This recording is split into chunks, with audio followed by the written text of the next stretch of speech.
பொலிவுடன் மாலை நியூஸ். புரட்டாசி மாத பௌர்ணமியை ஒட்டி கன்னியாகுமரி முக்குடல் சங்கமத்தில் இந்து திருத்தொண்டர் பேரவை சார்பில் மகா சமுத்திர தீர்த்த ஆரத்தி நிகழ்ச்சி நடைபெற்றது.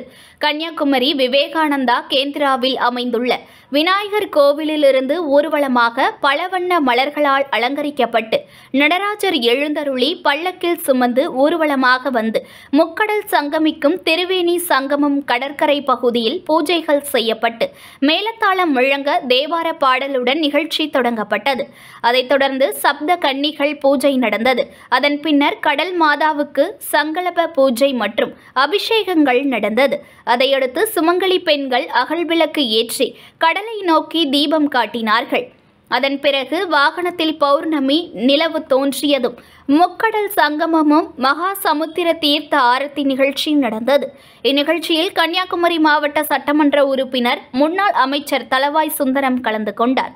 முக்கடல் சங்கமிக்கும் திருவேணி சங்கத்தில் நிகழ்ச்சி நடந்ததால் ஏராளமான சுற்றுலா பயணிகள் பொதுமக்கள் சுவாமி தரிசனம் செய்தனர். புத்த புது பொலிவுடன் மாலை நியூஸ்.